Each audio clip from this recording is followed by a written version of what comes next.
ಓಂ ಸದ್ಗುರು ಶ್ರೀ ಶುದ್ಧ ಬ್ರಹ್ಮಣೇ ನಮಃ. ಸಮಸ್ತ ಶುದ್ಧ ಬ್ರಹ್ಮ ಸ್ವರೂಪರಲ್ಲಿ ಅನಂತ ಅನಂತ ಪ್ರಣಾಮಗಳು.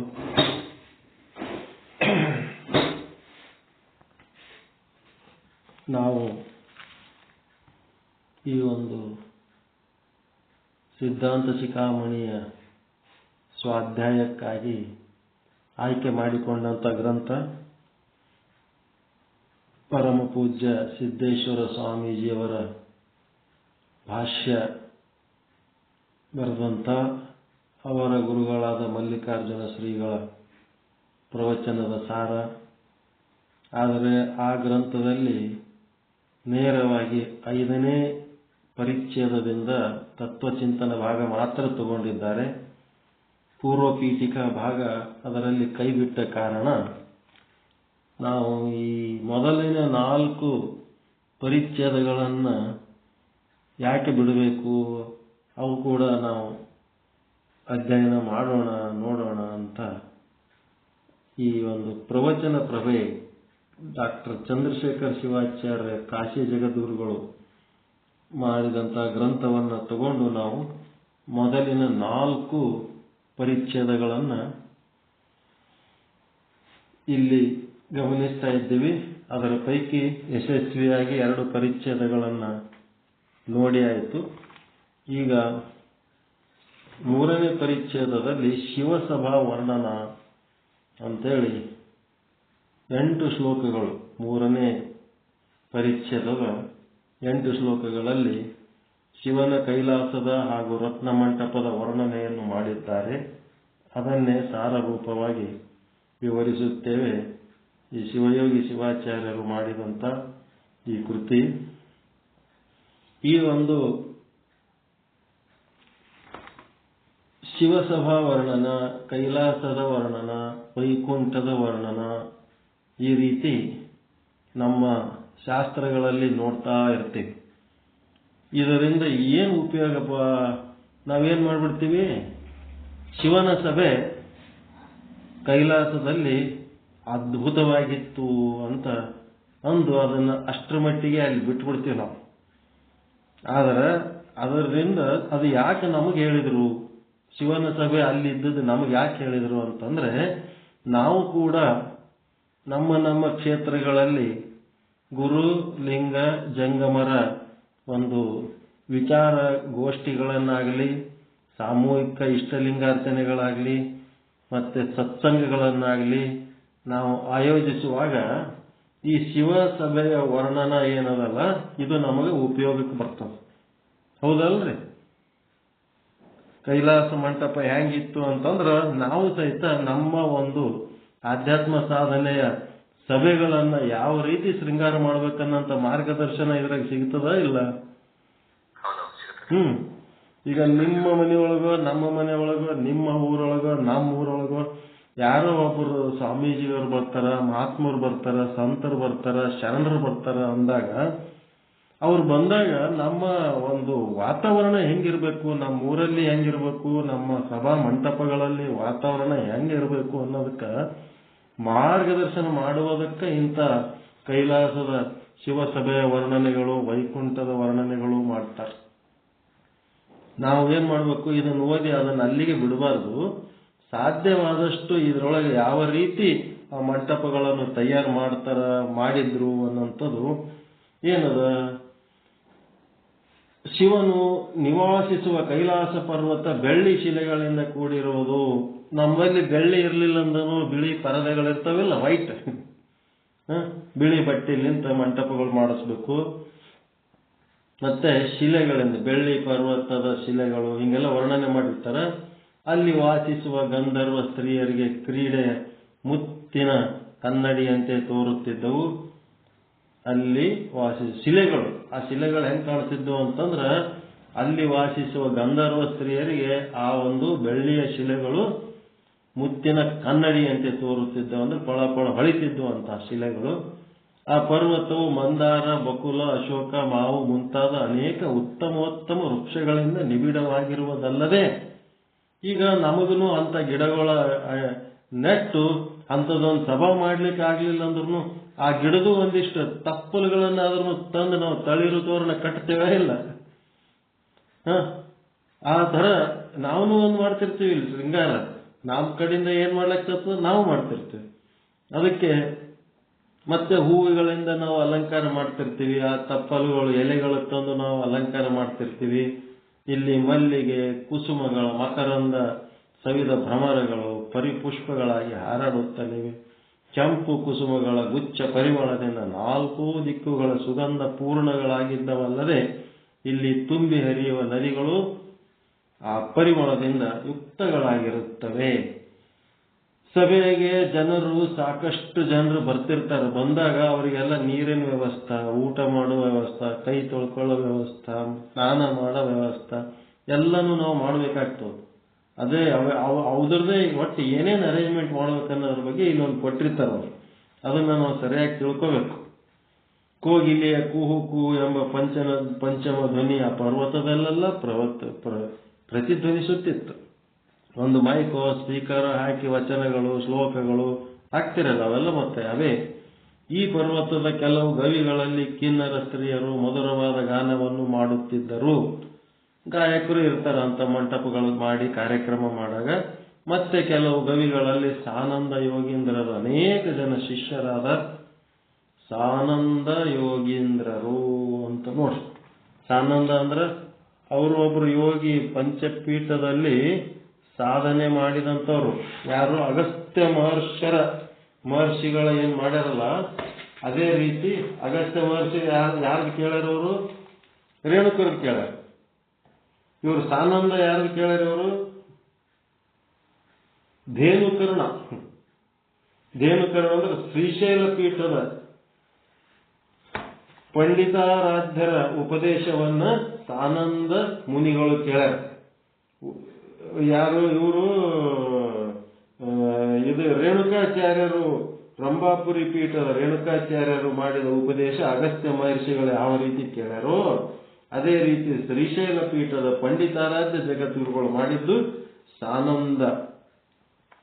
ಇಲ್ಲಿ ಸಾನಂದ ಅಂತಂದ್ರ ಈ ಯೋಗಿ ಹೆಸರಲ್ಲದು, ಸಾನಂದ ಯೋಗೀಂದ್ರರು. ನೀವು ಸಾನಂದನ ಶಬ್ದ ಹೇಳಿ ನಿಮಗೊಂದು ಸ್ವಲ್ಪ ರೆಫರೆನ್ಸ್ ಕೊಟ್ರೆ ನೆನಪಿರ್ತದಂತ ಹೇಳಿದೆ ನಾನು.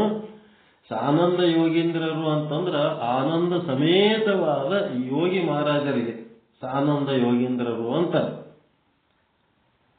ಇಲ್ಲಿ ಅಂತ ಯೋಗಿಗಳಿದ್ರು, ಆನಂದವಾಗಿರಂತ ಯೋಗೀಂದ್ರಗಳಿದ್ರು. ಅನೇಕ ಜನ ಶಿಷ್ಯರಾಗಿ ಯೋಗಿಗಳು ತಮ್ಮ ಯೋಗ ಸಾಧನೆಯನ್ನು ಮಾಡುತ್ತಿದ್ದರು. ಆ ಯೋಗೇಂದ್ರರ ಶಿಷ್ಯರು, ಯೋಗ ಸಾಧಕರೆಲ್ಲ ಇದ್ರು. ಕೈಲಾಸ ಪರ್ವತದಲ್ಲಿಯ ಮಾನಸ ಸರೋವರ ತನ್ನ ಸುವರ್ಣ ಕಮಲಗಳ ಸುವಾಸನೆಯಿಂದ ಪರ್ವತವನ್ನೆಲ್ಲ ಸುಗಂಧ ಭರಿತವನ್ನಾಗಿತ್ತು. ನಿಮ್ಮಲ್ಲಿ ನೀವು ಒಂದು ಮಂಟಪ ಮಾಡಿರ್ತೀರ ಇಲ್ಲ? ಮಾಡಿದಾಗ ನಿಮ್ಮ ಮನಸ್ಸು ಅಲ್ಲಿ ಮಾನಸ ಸರೋವರ ಆಗಿರ್ತದ, ಏನಿರ್ತದ?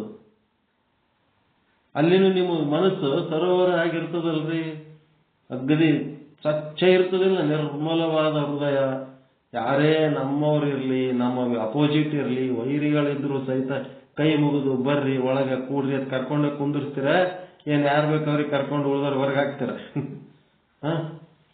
ಮಾನಸ ಸರೋವರ ಅಂತಂದ್ರ ಇಂಥ ಸತ್ಸಂಗ ನಡೆದಾಗ ಅಲ್ಲಿ ಮನಸ್ಸು ಏನಾಗ್ಬಿಟ್ಟಿರ್ತದ, ಪರಿವರ್ತನೆಯಾಗಿ ಕಂಪ್ಲೀಟ್ ಸ್ವಚ್ಛ ಶುದ್ಧ, ಅದೇನು ನಿಶ್ಚಲ ಮತ್ತು ನಿರ್ಮಲ ಚಿತ್ತ ಏನಂತಿರಲ್ಲ, ಆ ತರ ಆಗಿರ್ತದೆ.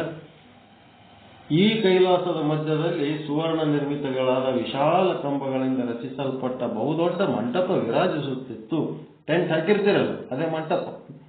ಅದರಲ್ಲಿ ಮಾಣಿಕ್ಯ ಮುಂತಾದ ದಿವ್ಯ ರತ್ನಗಳಿಂದ ನಿರ್ಮಿತಗಳಾದ ದೀಪಗಳ ಪ್ರಕಾಶವು ವ್ಯಾಪಕವಾಗಿತ್ತು. ಆಗಿನ ಕಾಲದಲ್ಲಿ ಸಣ್ಣ ಸಣ್ಣ ಲೈಟ್ ಇರಲಿಲ್ಲ, ಮತ್ತೆ ಮುತ್ತು ರತ್ನ ಮಾಣಿಕ್ಯ ಏನೋ ಕಟ್ಟಿಕೆ ಬೆಳಕು ಮಾಡ್ತಿದ್ರು. ಈಗ ಬೆಕ್ಕದಂತ ಲೈಟ್ಗಳು ಬಂದ, ಫೋಕಸ್ ಲೈಟ್ಗಳು. ಆ ಮಂಟಪದ ಮಹಾದ್ವಾರದ ತೋರಣ ಸ್ತಂಭಗಳ ಮೇಲೆ ಶಂಖ ಹಾಗೂ ಪದ್ಮಗಳೆಂಬ ನಿಧಿಗಳು ಇರಿಸಿದ್ದರು. ಆ ವಿಶಾಲವಾದ ಮಂಟಪದ ಛತ್ತು ನಕ್ಷತ್ರದಂತಿರುವ ಮುತ್ತುಗಳಿಂದ ರಚಿತವಾಗಿದ್ದಲ್ಲದೆ ಆ ಮಂಟಪದ ಛತ್ತಿನಾಗೂ ಕೆಲವೊಂದು ಡಿಸೈನ್ ಮಾಡಿರ್ತಾರೆ. ಛತ್ ಮ್ಯಾಲ ನೋಡ್ಲಕ್ಕೆ ಈಗ ನೀವು POP ಅಂತ ಮಾಡಿರ್ತೀರಿ, ಅದ್ರ ಕೆಳಗೊಂದು ಏನೋ ಲೈಟಿಂದ ಭಾರಿ ಸಿಗಾಕಿರ್ತಾರಪ್ಪ ಒಬ್ಬೊಬ್ಬರ ಮನ್ಯಾಗ ಬೆಳಕಿಂದ, ಅದಕ್ಕೇನೋ ಅಂತಾರ ಜಗ್ಗಿ ಬಲ್ಬ್ ಇರೋಂಥದ್ದು ಒಂದೇನೋ ತಂದಿರ್ತಾರ ನೋಡಿ, ಡಿಸೈನ್ ಗೋಲ್ ಇರೋ ತಂದು ಸಿಗಾಕಿರ್ತಾರ. ಜುಮ್ಮರ ಏನಂತಾರ ಭಾರಿ ತಂದಿರ್ತಾರ. ಅದು ಏನಾರ ಕಡ್ಕೊಂಡು ಮೈ ಮೇಲೆ ಬಿದ್ದರೆ ತಲೆನೇ ಹೊಡೆದು ಹೋಗ್ತದ ಅಂತ ತಂದಿರ್ತಾರ. ಜುಮ್ಮರ್ ಏನಂತಾರ ಏನ್ರಿ ಜುಮ್ರ. ಗೋಡೆಗಳ ಸಾಲುಗಳ ವೈಡೂರ್ಯ ಮಣಿ ಮುತ್ತುಗಳಿಂದ ವಿರಚಿತವಾಗಿದ್ದವು. ಗೋಡೆಗಳ ಅಂದ್ರೆ ಸುಮ್ಮನೆ ಸೈಡ್ ಟೆಂಟ್ ಹೊಡೆದ್ರೆ ಅದಕ್ಕೂ ಒಂದಿಷ್ಟು ಏನಾರೆ ಮಾತು ಚಲೋ ನುಡಿ ಮುತ್ತುಗಳು ಬರೆದು ಹಚ್ಚಿರ್ತಾರ. ಹೆಣ್ಮಕ್ಳು ಯಾಕಡೆ ಕುಂದಿರ್ಬೇಕು, ಗಂಡು ಮಕ್ಳು ಯಾಕಡೆ ಕುಂದಿರ್ಬೇಕು, ಎಲ್ಲ ಅರೇಂಜ್ಮೆಂಟ್ ಮಾಡಿದ್ದರ ಬಗ್ಗೆ ಒಂದು ಎಲ್ಲ ಈ ತರ ಇರ್ತದಂತೇಳಿ ಆ ಕೈಲಾಸದಲ್ಲಿ ಅತ್ತಿತ್ತ ಸಂಚರಿಸುತ್ತಿರುವ ಪ್ರಮಥ ಪುಂಗವರ ಪಾದಗಳಲ್ಲಿ ಗೆಜ್ಜೆಯ ಶಬ್ದಗಳು ಯಾವಾಗಲೂ ಕೇಳಕ್ ಬರುತ್ತಿದ್ದವು. ಹೀಗೆ ಸರ್ವ ಸಂಪದ್ಭರಿತ ಆ ಕೈಲಾಸದಲ್ಲಿ ಹವಳದಿಂದ ಮಾಡಿದ ಶಿಖರಗಳುಳ್ಳ ಒಂದು ದಿವ್ಯ ಮಂಟಪದಲ್ಲಿ ಒಂದಾನೊಂದು ಸಮಯ ಪರಮಾತ್ಮನು ಆಸೀನನಾಗಿದ್ದಾನೆ. ಆ ಮಂಟಪದ ವರ್ಣನೆ ಮಾಡೋದರಿಂದ ನಮಗೆ ಒಂದು ಸಂಸ್ಕಾರ ಸಿಗ್ತದೆ. ಬರೀ ಅಹಂ ಬ್ರಹ್ಮಾಸ್ಮಿ ಸರ್ವಂ ಬ್ರಹ್ಮಾಸ್ತಿ ಅಂತೇಳಿ ಅನ್ಕೋತ್ ಕೂತ್ರ ಸುತ್ತಮುತ್ತ ನಮ್ಮ ವಾತಾವರಣವನ್ನು ಯಾರೇ ಅಂತ ಒಂದು ಜಾಗದಾಗ ಬಂದ್ರು ಅಂತಂದ್ರ ಅವರಿಗೆ ನಮ್ಮ ಒಳಗಿನ ಸಾಧನೆ ಹೆಂಗದ ಅನ್ನೋದು ಅದರದೊಂದು ಸೌಂದರ್ಯ ಹೊರಗೂ ವ್ಯಕ್ತಪಡಿಸೋದಕ್ಕೆ ಇಂಥ ಒಂದು ಸತ್ಸಂಗಗಳು ನಾವು ಮಾಡ್ಬೇಕಾಗ್ತದೆ. ಅದಕ್ಕೆ ಸತ್ಸಂಗ ಮಾಡ್ಬೇಕಾದ್ರೆ ನಮ್ಮ ಮಂಟಪಗಳು ಹೆಂಗ ಇರಬೇಕು ಅನ್ನೋದಕ್ಕೆ ಒಂದು ಮಾರ್ಗದರ್ಶನ ಇಲ್ಲಿ ಸಿಗ್ತದೆ. ಅಂತ ಒಂದು ಕೈಲಾಸ ಮಂಟಪದಲ್ಲಿ ಒಂದು ದಿವಸ ಶಿವನು ಆಸೀನನಾಗಿ ಕುಳಿತಿದ್ದಾನೆ. ಈಗ ಇದು ಹೋದ ಒಂದು 3-4 ದಿವಸದ ಹಿಂದೆ ಹೇಳಿನಿ. ಈಗ 2-3 ದಿವಸ ಕತ್ತಿ ಕಾಯ್ಲಕ್ಕೆ ಹೋಗಿದ್ದೆ, ಏನೇನೋ ಕೆಲಸಗಳಿರ್ತಿದ್ದು. ಈಗ 2 ದಿವಸ ಅಬ್ಸೆಂಟ್ ಆಗಿನಿ, ಏನೇನೋ ಆಗ್ಯಾವ. ಮತ್ತೆ ಈಗ ಚಾಲು ಮಾಡೀನಿ. ಮತ್ತೆ ಶ್ರೀ ಶಿವಯೋಗಿ ಶಿವಾಚಾರ್ಯರು 9ನೇ ಶ್ಲೋಕದಿಂದ 23ನೇ ಶ್ಲೋಕದವರೆಗೆ ಸಿಂಹಾಸನಾಸೀನನಾದ ಪರಶಿವನನ್ನು ನಾನಾ ವಿಧವಾಗಿ ವರ್ಣಿಸಿರುತ್ತಾರೆ. ಈಗೇನು ಮಂಟಪ ಹಂಗಿರ್ತದ, ಆ ಮಂಟಪದಾಗ ಶಿವ ಕುಂತನಂತಂದ್ರ ಅವ ಶಿವ ಹ್ಯಾಂಗ ಗಂಭೀರತೆ ಇರ್ತದ, ಅವನೊಳಗ ಹೃದಯದೊಳಗ ಎಷ್ಟು ನಿಷ್ಕಲ್ಮಶವಾದ ಪ್ರೀತಿ ಇರ್ತದ, ಮುಂದೆ ಕುಳಿತ ಪ್ರತಿಯೊಬ್ಬರ ಬಗ್ಗೆ ಯಾವ ರೀತಿ ಅವನ ದೃಷ್ಟಿ ಇರ್ತದ. ಇದೆಲ್ಲ ಶಿವನ ವರ್ಣನೆ ಇತ್ತಂದ್ರೆ ಇದರ ಅರ್ಥ ಏನು, ಅಂತ ಒಂದು ಮಂಟಪದ ಮೇಲೆ ನಮಗ ದೊಡ್ಡವ್ರು ಮಾಡಿ ಆ ಕುರ್ಚಿ ಕುಂದಿರ್ಸಿದ ಮೇಲೆ ಹ್ಯಾಂಗಿರ್ಬೇಕು, ಹ್ಯಾಂಗ ಕೂಡಬೇಕು. ಆ ಕುರ್ಚಿ ಮೇಲೆ ಹೋಗಿ ನಾಯಿ ಕುಂದಿ ಕೂತಂಗೆ ಕೂತ್ರ ಯಾಕಡೆ ಕುಯಿ ಅಂತೇಳಿ ಗಂಭೀರವಾಗಿ ಕುಂತು ಎಲ್ಲರಿಗೂ ಒಂದು ರೀತಿ ಭಕ್ತಿ ಭಾವ ಗೌರವ ಉಂಟಾಗಿ ಕೂಡ್ಬೇಕಾಗಿಲ್ಲ ಕುರ್ಚಿಗೆ. ಹಾಗೆ ಇಲ್ಲಿ ಇವೆಲ್ಲ ಸಂಸ್ಕಾರಗಳು ನಮಗೆ ಸಿಗ್ತಾವ. ಇವು ಹೆಂಗಿರ್ಬೇಕು ಅನ್ನೋದು ಕಲಿಸ್ತಾರ. ಅದಕ್ಕೆ ಇವೆಲ್ಲ ನಾವು ಓದ್ಬೇಕು. ಇದು ಓದೋದ್ ಬಿಟ್ಟು ಬರೇ ನಾವು ತತ್ವಚಿಂತನ ಒಂದೇ ಮಾಡಿದ್ರೆ ಆಗಲ್ಲ. ಇಲ್ಲಿ 9ನೇ ಶ್ಲೋಕದಿಂದ 23ನೇ ಶ್ಲೋಕದ ತನಕ 9, 10, 23 ಅಂದ್ರೆ 25 ಶ್ಲೋಕಗಳು. ಏನ್ ಮಾಡ್ತೀರಿ, ಹಾಡ್ತೀರ ನೀವು?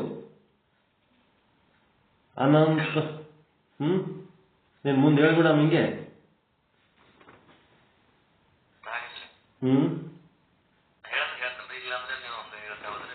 ಇವತ್ತೊಂದು 5 ಹೇಳ್ರಿ, ನಾಳೆಗೊಂದು 5 ಹೇಳ್ರಿ. ನಾನು ಅರ್ಥ ಹಂಗೆ ಹೇಳ್ತಿರ್ತೀನಿ. ಇವತ್ತೊಂದು 5 ಎಷ್ಟನೇ ಶ್ಲೋಕದಿಂತಂದ್ರೆ 9ನೇ ಶ್ಲೋಕದಿಂದ 9, 10, 11, 12, 13 ಒಂದು 5 ಶ್ಲೋಕ ಹೇಳ್ಬಿಡ್ರಿ. ನಾಳೆಗೆ ಮತ್ತೆ ಇನ್ನೊಂದು 5 ಹೇಳಕತ್ರಿ 14ನೇ ಶ್ಲೋಕದಿಂದ. ಸಿಂಹಾಸನಾಸೀನ ಪರಮೇಶ್ವರ ವರ್ಣನಂ ವಂದಾರು ದೇವ ಮುಕುಟ ಮಂದಾರ ರಸವಾಸಿತಂ ರತ್ನ ಸಿಂಹಾಸನಂ ದಿವ್ಯಂ ಅತ್ಯಂತಂ ಪರಮೇಶ್ವರಂ ತಮಾಸ್ಥಾನಗತಂ ದೇವಂ ಸರ್ವಲೋಕ ಮಹೇಶ್ವರಂ ತ್ರಯಂತಕ ಕಮಲಾರಣ್ಯ ವಿಹಾರ ಕಲಹಂಸಕಂ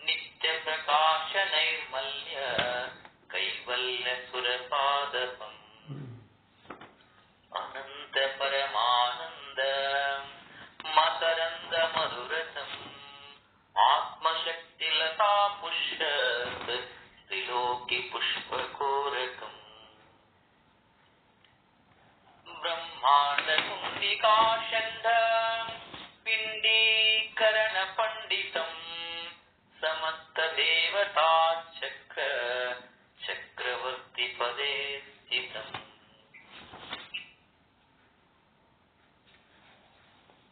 ಆಯ್ತ್ರಾ? ಇದು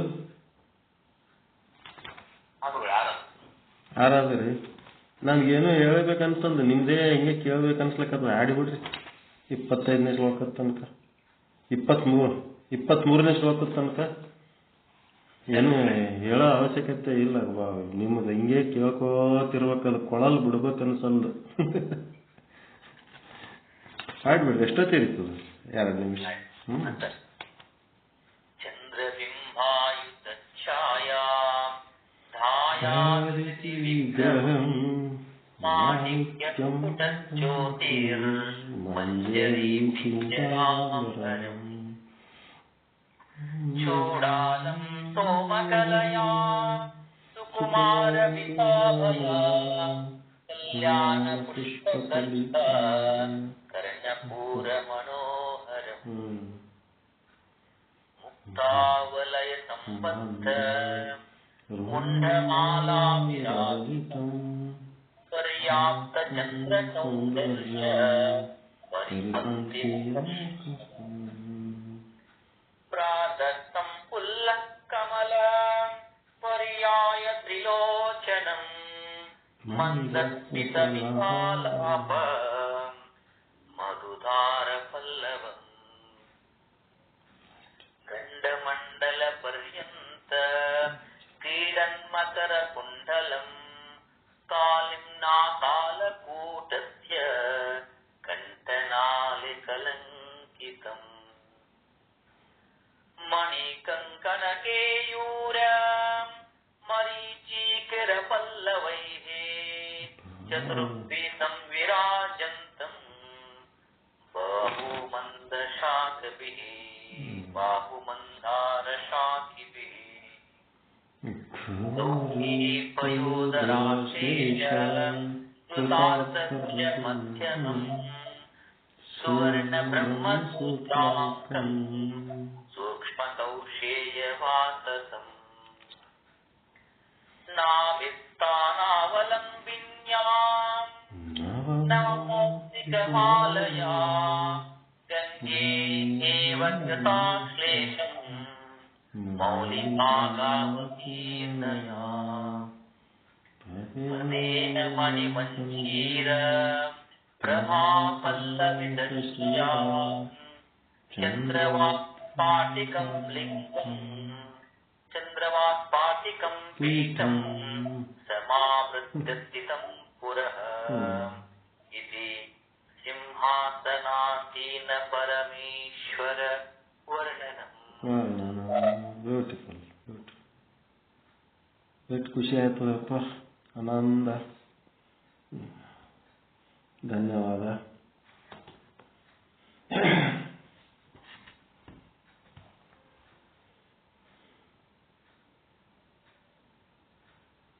ಅರ್ಥ ಆಗ್ಲಿ ಅರ್ಥ ಆಗದೆ ಇರ್ಲಿ, ಆನಂದ ಆಗೋದು ಮುಖ್ಯ. ಆನಂದ ಮುಖ್ಯನೇನು ಅರ್ಥ ಆಗೋದು ಮುಖ್ಯ ರೀ? ಆನಂದ ಆಗೋದು ಮುಖ್ಯ. ಅರ್ಥ ಆಗೋದು ಎಲ್ಲ ಶಾಸ್ತ್ರದ ಅರ್ಥ ಮಾಡಿ ಮಾಡಿ ಡಿಕ್ಷನರಿ ಇಟ್ಕೊಂಡು ಎಲ್ಲ ಶಬ್ದಗಳ ಅರ್ಥ ಮಾಡಿ ಮಾಡಿ ಮುಂಜಾನೆ ನಮ್ಮ ಬಸವರಾಜ ಸ್ವಾಮಿಗಳು ಹೇಳಿದ್ರು ಎಲ್ಲ ತಿಪ್ಪೆರುದ್ರ ಸ್ವಾಮಿಗಳಾಗ್ಬಿಟ್ರು. ಶಬ್ದಾರ್ಥ, ಶ್ಲೋಕ, ಶಾಸ್ತ್ರ, ಸಾಹಿತ್ಯ ಹಿಡ್ಕೊಂಡು ಆನಂದ ಅನುಭವಿಸ್ಲಿಲ್ಲ ಅಂತಂದ್ರೆ ಏನು ಅರ್ಥ ಮಾಡ್ಕೊಂಡು ಏನು ಮಾಡೋದು? ಆನಂದ ಅನುಭವಿಸೋದು ಒಂದು ಒಳಗೆ ಇರಬೇಕು. ಶ್ರೀ ಶಿವಯೋಗಿ ಶಿವಾಚಾರ್ಯರು 9ನೇ ಶ್ಲೋಕದಿಂದ 23ನೇ ಶ್ಲೋಕದವರೆಗೆ ಸಿಂಹಾಸನಾರೂಢ ಪರಶಿವನನ್ನು ನಾನಾ ವಿಧದಲ್ಲಿ ವರ್ಣಿಸಿರುತ್ತಾರೆ. ಅದನ್ನೇ ಈಗ ಸಂಕ್ಷಿಪ್ತವಾಗಿ ವಿವರಿಸುತ್ತೇವೆ.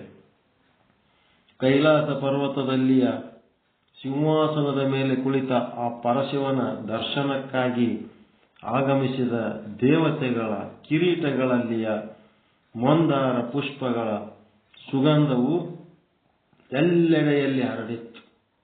ದೇವಾದಿದೇವನಾದ ಪರಮಾತ್ಮನು ಉಪನಿಷತ್ತುಗಳ ತತ್ವಾರ್ಥದಲ್ಲಿಯೇ ತಲ್ಲೀನನಾಗಿ ಕುಳಿತಿದ್ದ. ಏನ್ ಮಾಡ್ತಾನ ಪರಮಾತ್ಮ? ಉಪನಿಷತ್ತುಗಳ ತತ್ವಾರ್ಥದಲ್ಲಿ ತಲ್ಲೀನನಾಗಿರ್ತಾನ. ತಪಸ್ ಮಾಡ್ಲಿಕ್ಕೆ ಕಣ್ಣು ಮುಚ್ಕೊಂಡು ಕೂತಾನ. ನಾವು ಸುಮ್ ಕೂತಾನ ತಿಳ್ಕೊಂಡಿರ್ತೀವಿ. ಒಳಗೆ ಏನ್ ಮಾಡ್ತಿರ್ತಾನ? ಉಪನಿಷತ್ ತತ್ವಚಿಂತನದ ಕುಳಿತಿರ್ತಾನ. ಅತ್ಯಂತ ಉದಾರ ಸ್ವಭಾವದವನಾದ ಪರಮಾತ್ಮನು ಓಂಕಾರ ಎಂಬ ಚಿಪ್ಪಿನಿಂದ ಉದಯಿಸಿದ ಮುತ್ತಿನೋಪಾದಿಯಲ್ಲಿ ಸಮಸ್ತ ಮಂಗಲ ಪರಂಪರೆಗಳಿಗೆ ಮತ್ತು ಸಕಲ ಸೌಭಾಗ್ಯಗಳಿಗೆ ಮಂದಿರ ಸ್ವರೂಪನಾಗಿದ್ದನು.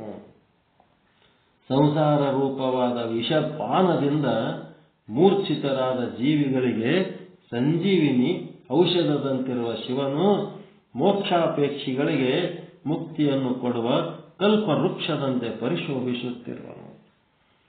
ಆರ್ತಭಕ್ತ, ಜ್ಞಾನಿ ಭಕ್ತ ಅಂತ ಓದವಲ್ರಿ ನಾಲ್ಕು ರೀತಿ ಭಕ್ತರಿಗೆ ಪರಮಾತ್ಮ ಸಪೋರ್ಟ್ ಮಾಡ್ತಾ ಇರ್ತಾನೆ. ಯಾವ ರೀತಿ ಯಾರ್ಯಾರು ಬರ್ತಾರೋ ಅವರವರ ಯೋಗ್ಯತೆ ಪ್ರಕಾರ.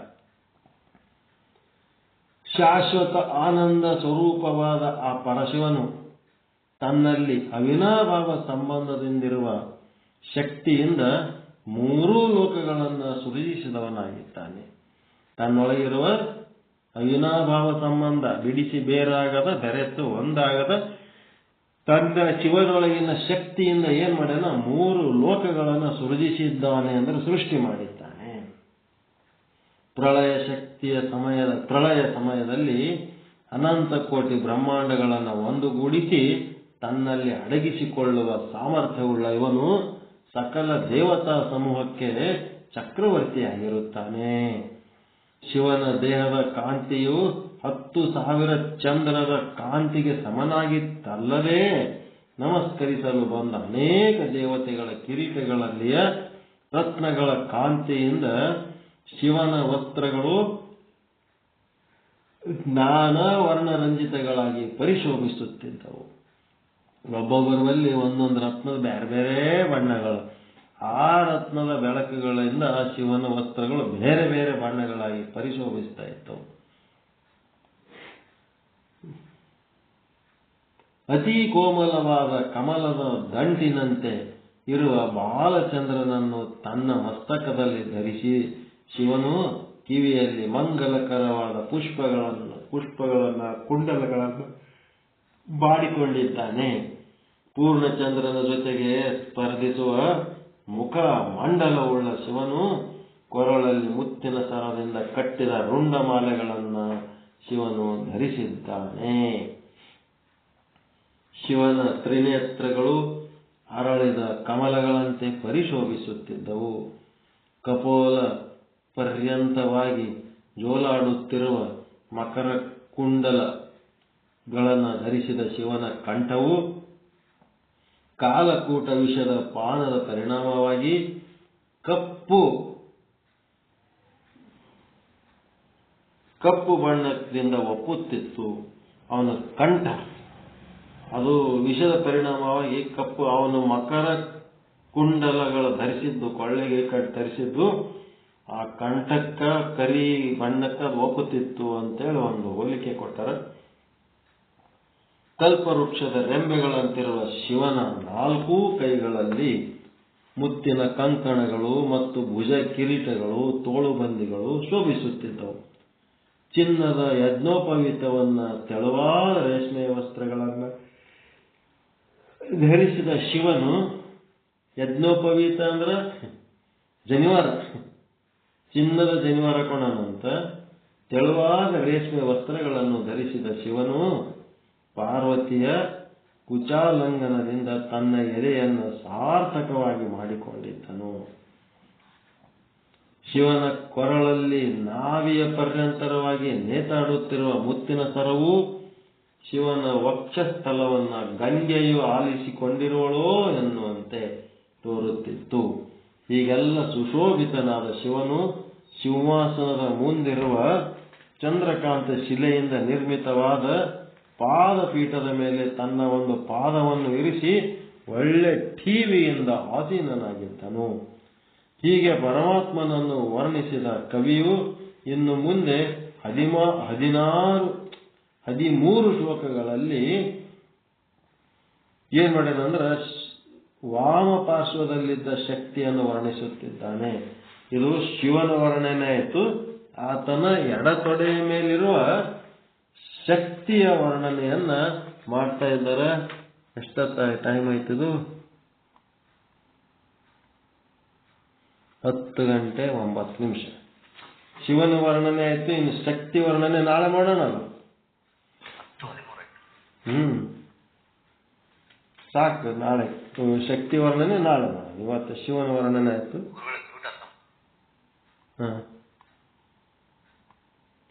ಶಿವನ ವರ್ಣನೆ ಇವತ್ತು ಮಾಡೀವಿ, ನಾಳೆ ಶಕ್ತಿ ವರ್ಣನೆ ಮಾಡಿದ್ ಸಾಕು. ಸಾಕಲ್ರಿ ಇವತ್ತು? ಏನು ಶಕ್ತಿ ವರ್ಣನೆ ಮಾಡಿದ್ರೆ ಮತ್ತೆ 60 ತಾಸು ಇರ್ತೀವಿ. 11 ಆಯ್ತು. ಶಿವ ಹೆಂಗಿದ್ದ ಅಂದ್ರೆ ನಾಳೆ ಶಕ್ತಿ ಮಾಡೋದು. 13 ಶ್ಲೋಕಗಳು ಅಂತಂದ್ರೆ 24ರಿಂದ ಮುಂದಿನ 36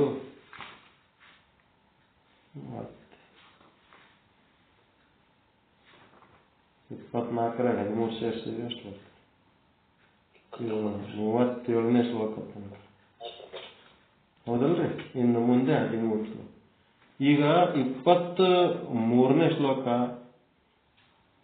ಅಂದ್ರ ಇಷ್ಟಾಯ್ತು. ಏನಲ್ಲ 36 ಆಯ್ತು. 23 + 13 36ನೇ ನಂಬರ್ ತಾನ ನಾಳೆ ಓದೋದು. ಓದಿ ಶಕ್ತಿ ವರ್ಣನ ಮಾಡೋದು.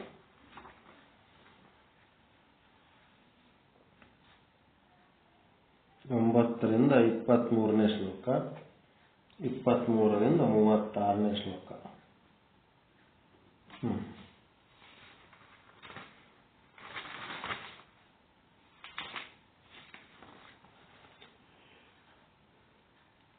ಶಿವನ ಒಂದು ಅಲಂಕಾರ ಹೆಂಗದ ಅಂತ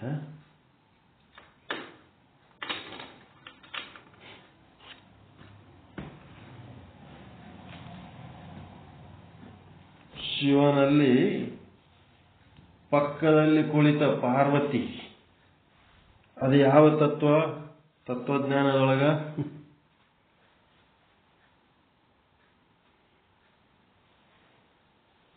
ಪೃಥ್ವಿ ತತ್ವ. ಪೃಥ್ವಿ ತತ್ವ. ಶಿವನ ಎಡತೊಡೆಯ ಮೇಲಿದ್ದಂತ ಪಾರ್ವತಿ ಪೃಥ್ವಿ ತತ್ವ. ಮತ್ತೆ ಜಲತತ್ವ ಎಲ್ಲದ? ಗಂಗೆ ಜಲತತ್ವ. ಜಲದ ಮೇಲೆ ಅಗ್ನಿ ಅದಲ್ಲ, ಅದು ಎಲ್ಲದ?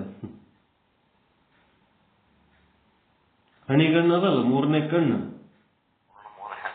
3ನೇ ಕಣ್ಣು ಅಗ್ನಿ ತತ್ವ. ಮತ್ತೆ ಅದರ ಮೇಲೆ ವಾಯು ತತ್ವ ಯಾವುದು? ಸರ್ಪ, ವಾಯು ತತ್ವ. ಸರ್ಪ, ವಾಯು ಗುಣವ ಸರ್ಪವಲ್ಲದು.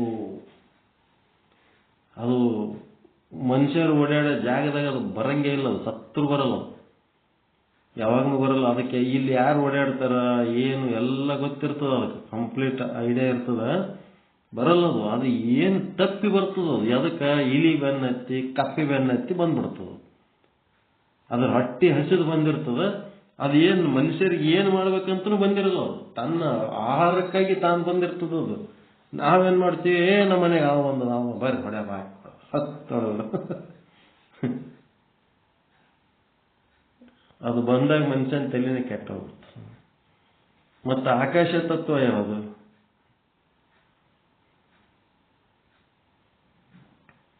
ಸತ್ತ ಹೆಣದ ಬೂದಿ ಇಡೀ ಮೈಯೆಲ್ಲ ಬಳಕೋಣನಲ್ಲ, ಅದೇ ಆಕಾಶ ತತ್ವ.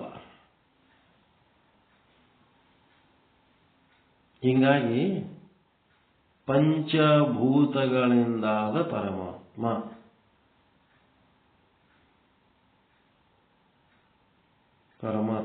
ಪಂಚಭೂತಗಳ ತತ್ವಜ್ಞಾನದಾಗ ಹೇಳ ಮಾತೀವಿ. ಒಟ್ಟ ಪರಮಾತ್ಮನ ವರ್ಣನೆ ಇವೆಲ್ಲ ಇದೇನದ ತಿಳಿಲಾರ್ದವ್ರ ಸಲುವಾಗಿ ಹೇಳೋದಿದು. ತಿಳಿದದ್ದೇನದ ಅಂದ್ರೆ ನಾವು ಈ ಮಹಾಲಿಂಗವನ್ನು ನೋಡಿದಾಗ ಅದರೊಳಗೆ ಇವು ಪಂಚಭೂತಗಳು, ನಕ್ಷತ್ರಗಳು, ತಾರೆಯರು, ಸೂರ್ಯ ಏನು ಕಾಣಿಸ್ತಿರ್ತಾವಲ್ಲ ಅವೆಲ್ಲ ಅಷ್ಟು ಆ ಶಿವನ ಒಂದು ಮೂರ್ತಿ ಒಳಗೆ ಸೆಟ್ ಮಾಡ್ಯಾರ. ಕರ್ಣಕುಂಡಲಗಳು ನಕ್ಷತ್ರದಂತೆ, ಎಡಗಣ್ಣು ಸೂರ್ಯನಂತೆ, ಬಲಗಣ್ಣು ಚಂದ್ರನಂತೆ, ಅವು ಏನೇನದವು ಎಲ್ಲ ಪ್ರಪಂಚದಾಗ ಏನೇನು ನೀವು ನೋಡ್ತೀರಿ ಅವೆಲ್ಲವಷ್ಟು ಶಿವನಲ್ಲಿ ಅದಾವ. ಮತ್ತು ಶಿವನ ಫ್ಯಾಮಿಲಿ ಹೆಂಗದ? ಪರಮಾತ್ಮನ ವಾಹನ ಎತ್ತ, ಆ ಪಾರ್ವತಿ ವಾಹನ ಸಿಂಹ. ಆ ಎತ್ತ ಮತ್ತು ಸಿಂಹ ಎರಡು ಹೆಂಗದವಲ್ಲಿ ಒಂದಕ್ಕೊಂದು ಹೊಡ್ಕೊಂಡು ತಿನ್ನಕ್ ಬೇಟೆ ಆಡ್ಲಿಕ್ಕತ್ತವೆ. ನಾವು ವೈರತ್ವವನ್ನ ಬಿಟ್ಟವವು. ಯಾಕೆ ಬಿಟ್ಟವ ಅಂತಂದ್ರೆ ಮಹಾತ್ಮರ ಒಂದು ಉಪಕರಣಗಳಾಗ್ಯಾವ. ಮಹಾತ್ಮರಲ್ಲಿ ಇವು ಉಪಕರಣಗಳಾಗ್ಯಾವ. ಅವರು ಬಳಸುವ ವಸ್ತುಗಳು ತಾವಾಗಿರುವ ಕಾರಣ ತಮ್ಮೊಳಗಿನ ವೈರತ್ವವನ್ನು ಬಿಟ್ಟವ. ಮತ್ತೆ ಗಣಪತಿ ವಾಹನ ಇಲಿ. ಮತ್ತೆ ಅವನು ಎಲ್ಲರೂ ಒಂದೊಂದು ಹಾವು ಹಿಡ್ಕೊಂಡು ಕೂತಾರೆ. ಆ ಹಾವು ಇವ ಷಣ್ಮುಖನ ವಾಹನ ನವಿಲ. ಆ ನವಿಲ ಹಾವಿನ ವಿರುದ್ಧವು. ಹಾವು ಸಿಕ್ಕರೆ ಸಾಕು ಹೋಗಿ ಹೊಡೆದು ಬಿಡ್ತದೆ ಕುಕ್ಕಿ ಅದು.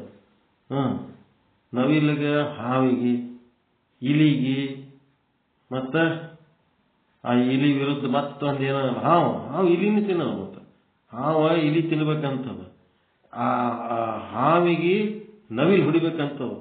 ಹಿಂಗಾಗಿ ಒಂದಕ್ಕೊಂದು ವಿರುದ್ಧವಾದಂಥ ವೈರತ್ವ ಇರೋ ಪ್ರಾಣಿಗಳು ಅಲ್ಲಿ ಏನಾಗ್ಯಾವ ಅಂತಂದ್ರೆ ತಮ್ಮ ದ್ವೇಷ, ಅಸೂಯೆ, ವೈರತ್ವ ಎಲ್ಲ ಬಿಟ್ಟು ಆನಂದದ ಒಂದಕ್ಕೊಂದು ಫ್ಯಾಮಿಲಿ.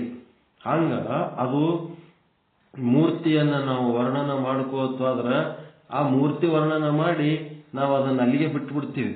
ಅದೇ ರೀತಿ ಅವರೆಲ್ಲ ಒಂದು ಫ್ಯಾಮಿಲಿ ಮಾಡ್ಕೊಂಡು ಯಾವ ರೀತಿ ಅವರಲ್ಲಿರುವ ಪ್ರಾಣಿಗಳು ಸಹಿತ ತಮ್ಮ ವೈರತ್ವವನ್ನು ಬಿಟ್ಟು ಹೆಂಗಿರ್ತಾವೋ ಅದೇ ರೀತಿ ಜಗತ್ತಿನೊಳಗ ಪ್ರತಿಯೊಬ್ಬರು ಏನಾಗಬೇಕು, ತಮ್ಮ ಒಳಗಿನ ರಾಗದ್ವೇಷಗಳನ್ನು ಬಿಟ್ಟು ಸೌಹಾರ್ದದಿಂದ ಇರಬೇಕನ್ನಂತ ಮೆಸೇಜ್ ಆದ ಇಲ್ಲ ಅವ್ರಿಗೆ. ಪರಮಾತ್ಮನ ಮೂರ್ತಿ ನೋಡಿದ ಕೂಡಲೇನೆ ಗಂಡ ಹೆಂಡತಿ ಬಗ್ಲಾಗ ಆತ್ಮೀಯವಾಗಿ ಅನ್ಯೂನ್ಯವಾಗಿ ಇರಬೇಕು ಅನ್ನೋಂಥದ್ದು ಮೂರ್ತಿ ಒಳಗಾದ ಇಲ್ಲ. ಆ ಮೂರ್ತಿ ಕ್ಯಾಲೆಂಡರ್ ಹಾಕೊಂಡಿರ್ತಾರೆ. ಪರಮಾತ್ಮ ಪಾರ್ವತಿದ ಜೊತೆಯಾಗಿ ಅನ್ಯೋನ್ಯವಾದಂಥ ಕ್ಯಾಲೆಂಡರ್ ಹಾಕೊಂಡಿರ್ತಾರೆ. ಮನೆಯಾಗ ಗಂಡ ಹೆಂಡತಿ ನಾಯಿ ಜಗಳಾಡ್ದಂಗೆ ಜಗಳ ಆಡ್ತಿರ್ತಾರೆ. ಆ ಮೂರ್ತಿ ಹಾಕೊಂಡು ಏನು ಉಪಯೋಗ ಆಯ್ತು? ಅದಕ್ಕೆ ಅವೆಲ್ಲ ನೋಡಿ ಅವುಗಳ ಲಕ್ಷಣಗಳನ್ನೆಲ್ಲ ತಿಳಿಸಿ ಹೇಳುವಂಥವ್ರು ಯಾರದಾರ ಕರ್ಕೊಂಡು ಕುಂತು ಅವುಗಳ ಬಗ್ಗೆ ಮಾತನಾಡಬೇಕು. ಆ ರೀತಿ ಇರುವಂಥ ಒಂದು ಫ್ಯಾಮಿಲಿಗಳನ್ನು ಗೌರವಿಸಬೇಕು. ಸೌಹಾರ್ದದಿಂದ ಇರುವ ಫ್ಯಾಮಿಲಿಗಳನ್ನು ಗೌರವಿಸಬೇಕು. ಬಹಳ ಮುಖ್ಯ. ಅದು ಬಹಳ ಮುಖ್ಯ. ಏನು ರೆಸ್ಪೆಕ್ಟ್, ಏನು ಕೆಲವೊಂದು ಇದ್ರಾಗ ಈಗ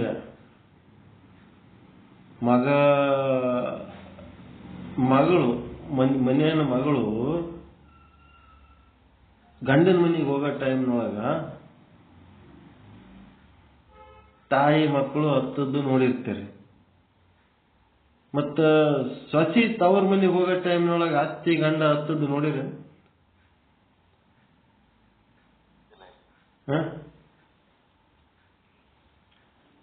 ಅವರು ಅಳ್ಕೋತ ಕಳಿಸ್ತಾರ. ಪಟ್ಟ ಜೀವ ಸಮಾಧಾನ ಇಲ್ಲ. ಎಂಥ ಜೀವ, ಏನು ನಮ್ಮ ಮಗಳು ಏನು ಪುಣ್ಯ ಮಾಡ್ಯಾಳಪ್ಪ ಅನಿಸ್ತದ. ಅವರು ಸಂಪದ ಹೆಂಗ್ ಮಾಡ್ತೀವಿ ನೋಡು, ಹಂಗ್ ಮಾಡ್ತೀವಿ ನೋಡು, ಹಗಲ ರಾತ್ರಿ ಫೋನ್ ಮಾಡಿ ಜೀವ ಎಲ್ಲ ಈ ಕಡೆ. ಒಂದು ತಾಳಿ, ಒಂದು ಮದುವೆ ಮಾಡ್ಕೊಂಡ್ರೆ ಯಾವ ರೀತಿ ಅಲ್ಲಿ ಪ್ರೀತಿ, ಏನು ಗೌರವ. ತವ್ರ ಮನೆಯೇ ಗಂಡನ ಮನೆ ಆಗ್ಯದ, ಗಂಡನ ಮನೆ ತವ್ರ ಮನೆ ಆಗ್ಯದ. ಇಂಥ ಮನೆ ಅಪರೂಪದ ಮನೆ, ವಿಚಿತ್ರ ಮನೆ ಅನ್ಸ್ಬಿಟ್ಟದ ನಾವು. ಹೆಂಗದಲ್ಲಪ್ಪ ಇವರು ಹೃದಯ ಎಷ್ಟು ಸ್ವೀಟ್ ಅದಲ್ಲ, ಹೆಂಗಿದು.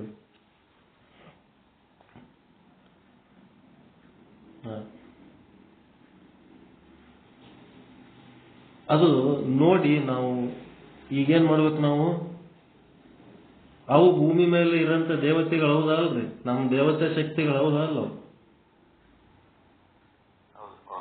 ನಮ್ಮನ್ನ ಪ್ರೀತಿ ಮಾಡೋರು, ನಮ್ಮನ್ನ ಬೆಳೆಸೋರು, ನಮಗ ಬಾಳ ಕೊಟ್ಟವರು, ಅವರೆಲ್ಲರೂ ದೇವತೆಗಳೇ ಅಲ್ಲ. ಮತ್ತೆ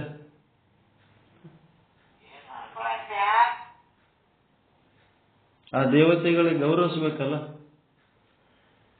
ಪ್ರೀತಿಸ್ಬೇಕು, ಗೌರವಿಸ್ಬೇಕು. ಅಪ್ಪ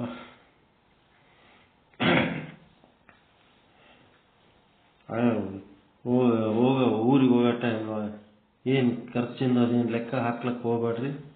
ಅದೇನು ಖರ್ಚು ಅದು ಹೇಳ್ರಿ, ಏನು ಮಾಡೋಕು ಫೋನ್ಪೇ ಹಾಕಿ ಹೋಗ್ಬಿಡ್ತೀವಿ, ಫೋನ್ಪೇ ಮಾಡಿಬಿಡ್ತೀವಿ. ನೋಡ್ರಿ, ತವ್ರ ಮನೆಯವರು ಬಂದು ಬಾಳೆ ತಂದು ಮಾಡಿ ಹೋಗ್ಲಿ ಅಂತೇಳಕ್ಕೆ ಖರ್ಚು ಮಾಡಲಿ ಅಂತೇಳಿ ಜಗತ್ತಿನಾಗ ಎಲ್ಲರೂ ತವ್ರ ಮನೆ ಮೇಲೆ ಅಜ್ಜಿ ಹಾಕ್ಬೇಕಾದ್ರೆ ಒಂದು ಪೈಸೆ ಖರ್ಚು ಇರ್ಲಾರ್ದಂಗೆ ಅದೇನದ ನಮ್ಗೆ ಹೇಳ್ರಿ, ನಾವೆಲ್ಲ ಕೊಡ್ತೀವಿ ಅನ್ನೋಂಥದ್ದು ಒಂದು ಆತ್ಮೀಯತೆ.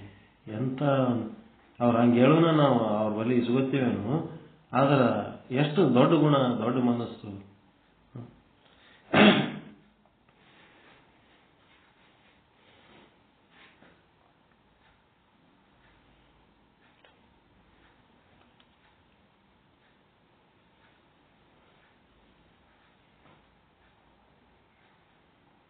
ಅದಕ್ಕೆ ಇಲ್ಲಿ ನಾವು ಏನು ಮಾಡಬೇಕು, ಯಾವ ರೀತಿ ಶಿವ ಎಲ್ಲ ವರ್ಗದ ಜನರಿಗೆ ಆರ್ತ ಭಕ್ತ ಮತ್ತಾವುದು ಭಕ್ತದಲ್ರಿ, ಜ್ಞಾನಿ ಭಕ್ತ, ಒಂದು 3-4 ಥರ ಭಕ್ತರಲ್ಲ, ಯಾವ ರೀತಿ ಜನ ಬಂದರೂ ಸಹಿತ ಅವರಿಗೆ ತನ್ನ ಒಂದು ಅನುಗ್ರಹ ಹೆಂಗೆ ಮಾಡ್ತಾನ, ಹಂಗೆ ಈ ಭೂಮಿ ಮೇಲೆ ನಮ್ಮ ಬಗ್ಗೆ ಅನುಗ್ರಹ ಮಾಡೋಂಥವ್ರಿಗೆ ನೋಡಿ ನಾವು ಇತರರಿಗೆ ಅನುಗ್ರಹ ಮಾಡೋದು ಕಲಿಬೇಕು. ನಾವು ಕಲ್ಕೋಬೇಕು, ನಮಗೆ ಗೊತ್ತಿಲ್ಲದ್ದು ಇನ್ನೊಬ್ಬರಿಂದ ಕಲಿಬೇಕು, ಮತ್ತು ನಾವು ಕಲ್ತದ್ದು ಇನ್ನೊಬ್ಬರಿಗೆ ಉಪಯೋಗ ಆಗಬೇಕು. ಆ ರೀತಿ ಭಾಳ ಪ್ರತಿಯೊಬ್ಬರ್ಲಿಂತ ಒಂದೊಂದು ಕಲಿಯೋದು, ಪ್ರತಿಯೊಬ್ಬರ್ಲಿಂತ ಒಂದೊಂದು ಕಲಿಯೋದು ಹೆಂಗಿರ್ತದೆ.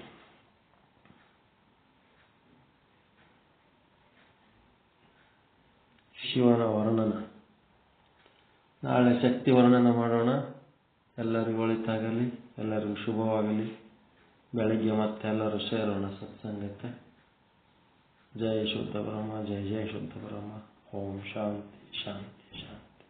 ಶರಣ ಶರಣಾರ್ಥಿ, ಶರಣ ಶರಣಾರ್ಥಿ. ಎಲ್ಲರಿಗೂ ಶರಣ ಶರಣಾರ್ಥಿಗಳು. ಓಂ ನಮಃ ಶಿವಾಯ. ಜಯ ಶುದ್ಧ ಬ್ರಹ್ಮ, ಜಯ ಜಯ ಶುದ್ಧ. ಎಲ್ಲರಿಗೂ ಶರಣ ಶರಣಾರ್ಥಿಗಳು. ಎಲ್ಲ ಆತ್ಮರಿಗೂ ಶರಣ ಶರಣಾರ್ಥಿಗಳು.